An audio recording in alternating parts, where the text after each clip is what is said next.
As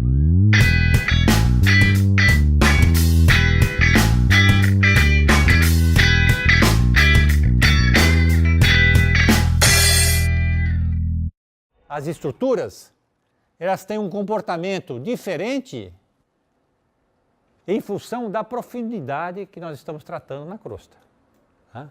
Quanto mais profundo, mais elástico é a deformação. Quanto mais raso, mais rúptil é a deformação. Rocha rígida vai romper.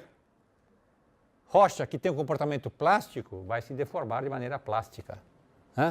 Ou dúctil, que são sinônimos. Então, um mesmo esforço, ele pode ter respostas diferentes num pacote rochoso em função do nível da crosta que nós estamos trabalhando. Então, em níveis rasos nós vamos ter comportamento rúptil, e isso aí é importante porque vai romper e vai desmoronar. Em nível profundo vai ser dúctil ou plástico, formando gneiss como esses que vocês viram aí. Deu para compreender? Tudo bem? Temos, então, podemos modelar isto, esse é um dos exemplos. Nós podemos modelar a deformação em função da tensão, e isto vai ter a ver com a profundidade. Então, nós vamos poder estabelecer experimentos mostrando qual o limite de resistência de um fragmento daquela rocha. São experimentos que a gente reproduz em laboratório.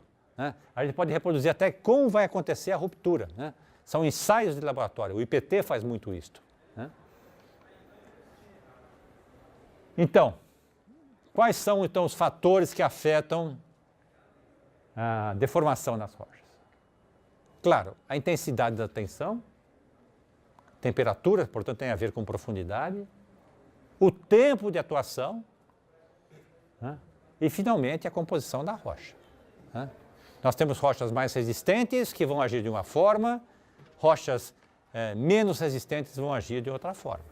Normalmente rochas muito resistentes vão tender a se romper, a ruptura, ao contrário de outras rochas. Rochas orientadas, como esta, como esse xisto, tenderão a se romper segundo a orientação dos minerais. Muito mais fácil do que romper de maneira perpendicular à orientação dos minerais.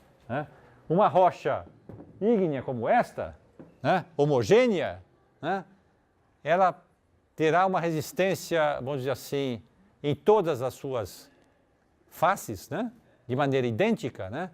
Isso permite até a quebra da rocha em paralelepípedos, em blocos. É um uso que se faz de material desse tipo, por conta da sua característica mineralógica frente às tensões. Então, qual a importância? Já adiantei algumas. Principal delas, análise geométrica, e com isso nós vamos poder modelar quais são os planos preferenciais de ruptura, por exemplo, desse material. Busca de recursos naturais. Registro de eventos passados. Registros do movimento de placas tectônicas que estão envolvendo continentes. São importantes, vamos dizer assim, respostas do estudo da geologia estrutural. Então, quais são os parâmetros que a gente acaba medindo rotineiramente? Vejam que as deformações causam planos. Esses planos vão me dar uma direção em relação ao norte magnético. Com a bússola, vou poder medir esta direção em relação ao norte magnético. E eu vou poder medir o mergulho de caimento desse plano. E com isso, nós temos diagramas, e eu vou poder fazer uma série de medidas e estudar geometricamente quais são os principais planos associados a essa deformação. Em deformações, que são essas superfícies encurvadas, eu vou medir as laterais da deformação, o plano que divide o eixo dessa deformação. Vou caracterizar formas que nós chamamos antiforme e sinforme, vou mostrar logo mais para vocês, né? E com isso eu vou estabelecer quais são as camadas mais jovens e quais são as camadas mais antigas. Aqui está o exemplo. Os elementos de uma deformação. Uma deformação como esta, né?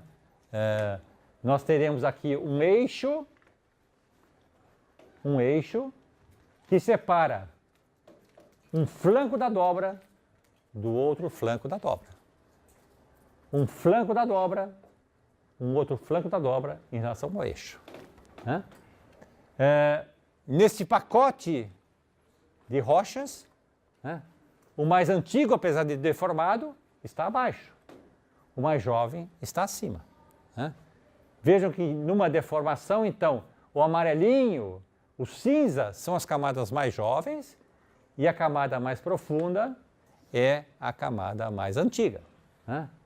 Esta feição, tipo uma bacia, né, com o seu eixo, né, nós damos o nome de sinclinal. Tá? Esse é um termo importante para podermos caracterizar a sequência original das camadas. Esta feição geométrica, né, com o topo, né, mais alto, né, nós chamamos de anticlinal. Então, em deformações, nós podemos caracterizar do mais antigo para o mais jovem, caracterizamos o eixo da deformação, os flancos, né, e caracterizo também a forma geométrica, tipo bacia, né, sinclinal, tipo montanha, anticlinal. Tá? Sinclinal, anticlinal. Tá? Se nós não sabemos a idade dos materiais, nós generalizamos. Antiforme, sinforme. Tá? É uma maneira genérica de a gente caracterizar a geometria dessas unidades.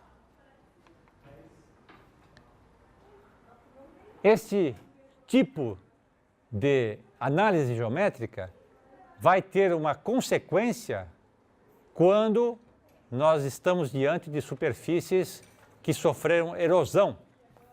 Então imagine aqui uma antiforme ou anticlinal e que aqui começa a haver erosão. Essa erosão progride, né? Progride e nós temos as camadas com essa disposição, mergulhando para lá e mergulhando para cá. Nós veremos então várias situações de interferência entre a erosão e a superfície dobrada, produzindo paisagens muito curiosas. Tá? Aqui uma outra configuração. Né? Nós temos uma sinforma, né? Uma bacia, né? Camada mais antiga, camada mais jovem. Vamos supor que essa camada seja mais resistente à erosão. Nós vamos começar a erodir muito mais as laterais do que isto. Então nós temos uma feição desse tipo. Tá? Camada mais resistente e as camadas laterais sendo erodidas de maneira muito mais pronunciada do que esta amarela. Né? Formando o que nós chamamos de mesa ou meseta. Né? Feições muito particulares, né? De regiões sedimentares, chapadas, só que lá é horizontal, né? Mas em algumas regiões nós temos deformação, né? Mas vamos dizer, a analogia é com chapada mesmo. Né? Tá? Essas feições, né, produzidas pela erosão vão ter mais um outro componente, a inclinação do eixo da deformação. Aqui o eixo é horizontal, né? Plano vertical. Né? Aqui o eixo é inclinado, né, em relação ao plano. Né? Novamente nós vamos ter configurações diferentes pela ação da erosão. Tá? Nestas paisagens produzidas pela erosão. Vejam esta. Né? Feições muito curiosas. Né? Então, aqui está novamente a mesa, né? Por conta da maior resistência à erosão. Né? E aqui em perfil eu vejo as situações de antiforma, sinforma, né? E a erosão diferencial das laterais. Né? Camada mais antiga, camada mais nova, assim. Então aqui nós temos exatamente isto. Uma camada de centro mais resistente e o restante sendo erodido, criando esse testemunho, né? Uma feição espetacular, visível aí de avião, por exemplo. Né? Aqui uma outra, né? Isto lá na região de Cuiabá, né? Cristas de anticlinais formadas por quartzitos, né? Camadas muito resistentes, né? Desenhando esta figura de interferência, como nós chamamos, interferência em relação à deformação e à erosão. Né? Vejam a escala, 10 quilômetros. Né? Isto tem 10 quilômetros, isso aqui tem 100 quilômetros. Né? São feições de grande amplitude, são feições regionais, né? Geradas pelo metamorfismo regional e a erosão, formando um escudo, uma área de exposição enorme de rochas das mais variadas origens, né? Metamórficas, sedimentares e ígneas. Né? Uma outra feição curiosa, né? É a feição que nós chamamos domos e bacias. Né? Então, aqui a erosão de uma antiforma expõe a camadinha amarela, o núcleo. Né? Então, a erosão gradativa desta camada expondo o núcleo, a amarelinha. Né? E nesta região, a erosão desta camada causando uma depressão, domos e bacias. Tá?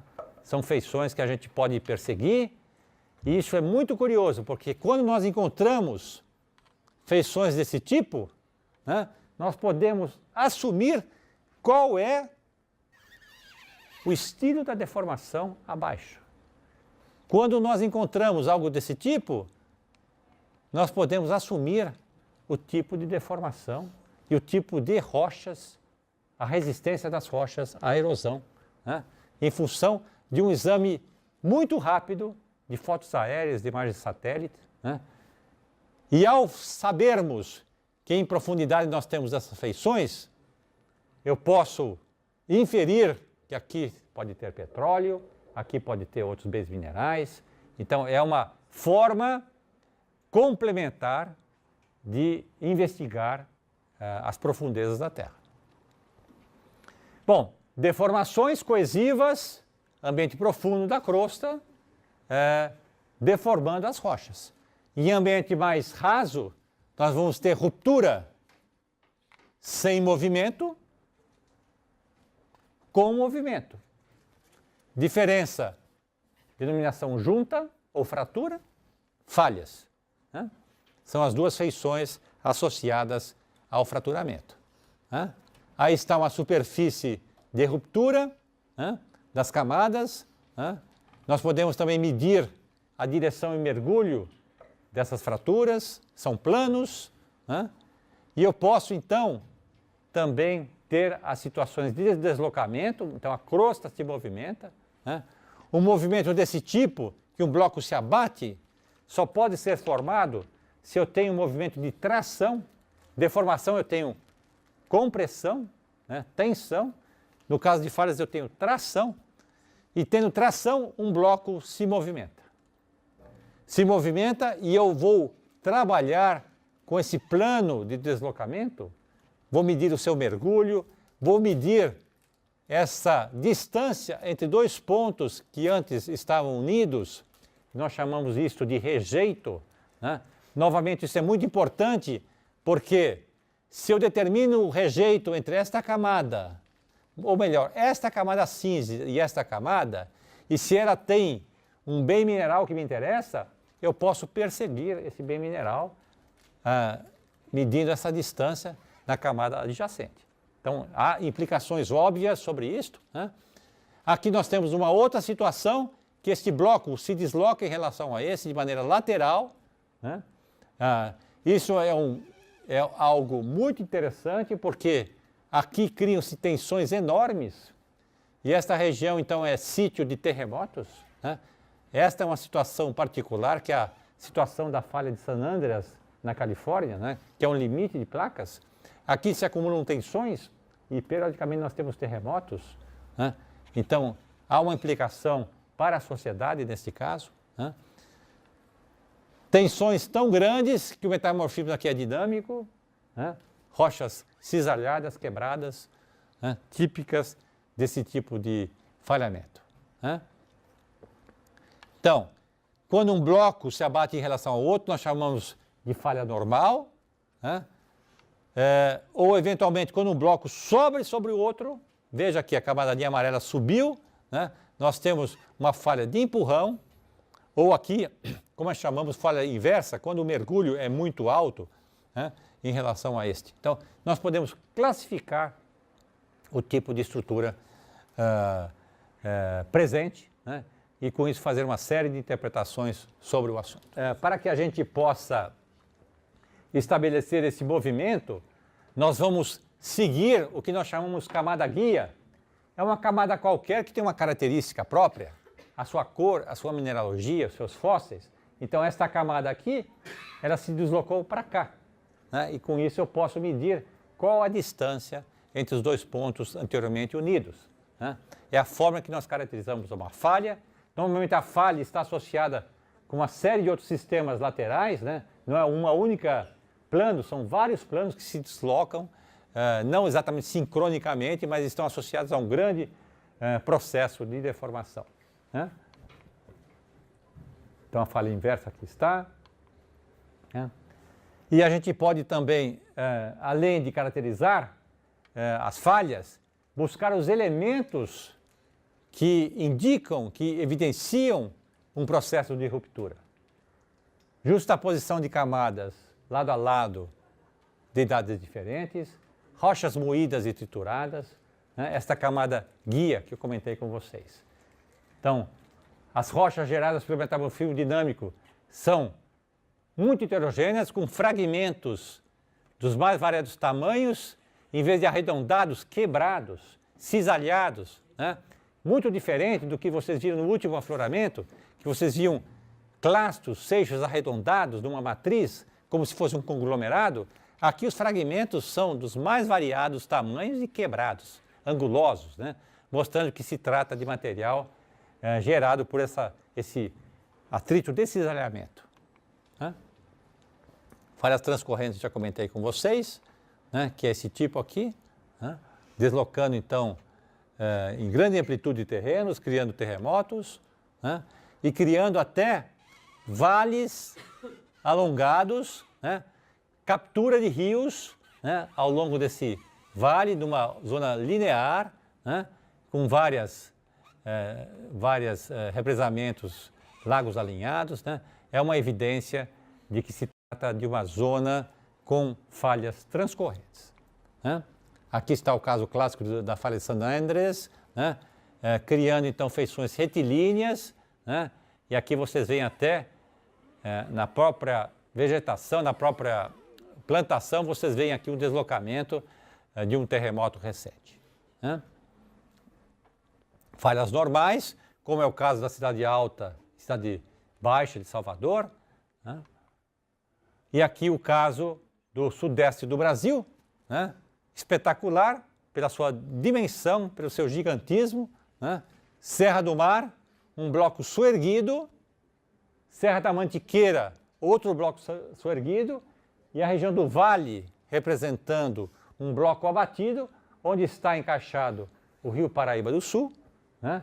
E as várias bacias sedimentares recentes, né? Aqui a bacia de São Paulo também, né? Que receberam sedimentos das áreas altas, mais o que vem pelos rios, né? Causando então a deposição de material recente, né? Novamente ressaltando que todas as deformações de grande amplitude têm a ver com a tectônica de placas, tem a ver com os limites de placas, tem a ver com sismos, né? Com vulcanismo. Então, as deformações fazem parte da evolução do planeta, fazem parte das modificações da crosta continental, né? Dessa transformação que se inicia há 4,5 bilhões de anos e continua se processando até hoje, Prova são os terremotos que acontecem com frequência, o vulcanismo e outros elementos que mostram que o nosso planeta está ativo. Esses processos, então, vão levar à compressão e à tração. E na tração nós temos a ruptura, abatimento, e se esse processo progredir, nós vamos ter aqui a abertura de um oceano. O magma vai subir e vai criar um novo oceano, separando a placa continental. Como aqui no leste da África, nós temos um alinhamento com vários lagos, vulcanismo aqui frequente, falhas, isso aqui futuramente vai ser uma abertura oceânica, enquanto que em outros lugares nós temos transcorrências. É assim que se processa a evolução do planeta. Rupturas, criação de novos oceanos, compressão, criação de cordilheiras de montanhas.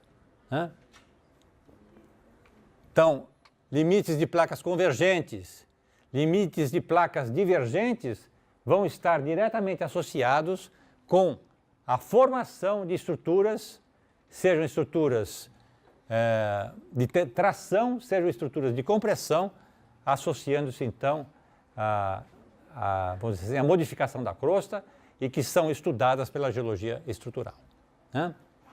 Como aqui, por exemplo, na zona de subdução da Indonésia, que nós temos uma subducção e a formação de cadeias de montanhas ao longo desta falha, e esta falha é sítio de terremotos, e também aqui acontecem, no caso, subducções, e acontecem aqui aconteceram alguns dos importantes tsunamis, associados a esse consumo de placas.